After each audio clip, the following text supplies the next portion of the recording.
करीम सल्लल्लाहु अलैहि व आलिहि वसल्लम पमियाश दराजब बुजुर्गे पवमा हिजरे के द समंदर पर गाड़ा यो लखकर द 300 कसानो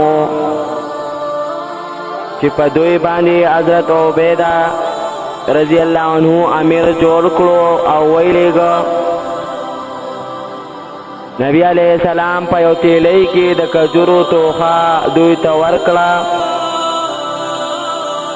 15 ورځې دوی حضرات هلته ایسارېدلو او توخه ختمه شوه حضرت قیس رضی الله عنه چې په دغه قافله کې و مدینه منوره کې د قیمت ادا کولو په وعده قافلې والو نه خان په بیع اخیستل حلالول یې شروع کړل او 3 خان به یې هره ورځ حلالول خو 3 ورځې د قافلې امیر په دې خیال سره چې سورلی به ختم شي واپس به ګرانه شي حلالول یې منع کړل او ټولو خلکو څخه خپلې کومې کجورې چې موجود وي هغه یې جمع کړې په یو تیلی کې واچولې او یوه کجوره به یې روزانه تقسیموله هغه به دوی چوپله او اوبه به یې پرې څښلې تر شپې پورې به یې هم دغه خوراک و په ویلو کې خو وړه خبره ده خو د جنگ په موقع هر کله چې د قوت او طاقت هم ضرورت وي په یوه کجوره ټوله ورځ ګزاره کول دا ډېر اوچت همت خبره ده کله چې حضرت جابر رضی الله عنه د قصه خلکو ته د نبی علیه السلام نه پس واوروله نو یو شاګرد عرض وکړو چې حضرات یو کجوره بسکارو ورکولو او یو فرمایل د هغې قدر هلته معلوم شو چې هغه یوه هم پاتې نه وه بیا سیوا د لوږې نه هېڅ څه نه وو د ونو وچې پاڼې به مو سندلې په اوبو کې به مو لمدې کړې هغه به مو خوړلې مجبوري هر څه کوي او د هر تنګسیا پس د الله تعالی له خوا اسانه کیږي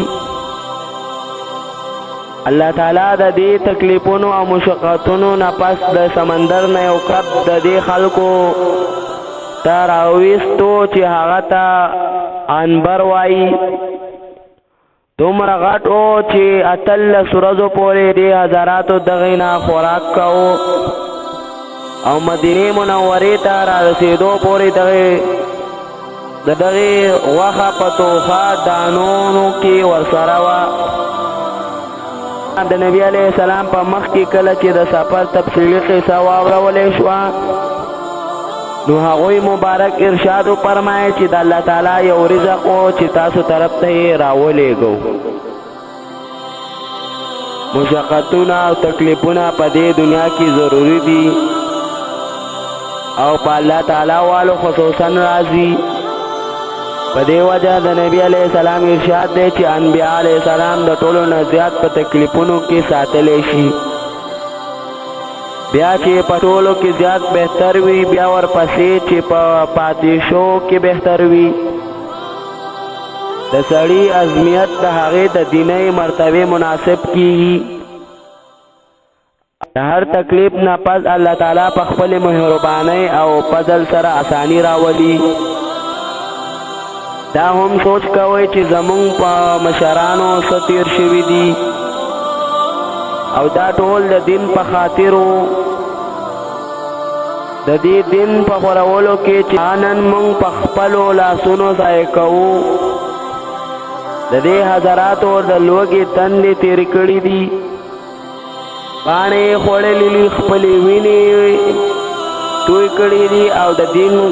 دین یې خور کړی دی چې نن موږ باقی هم نشو ساتلی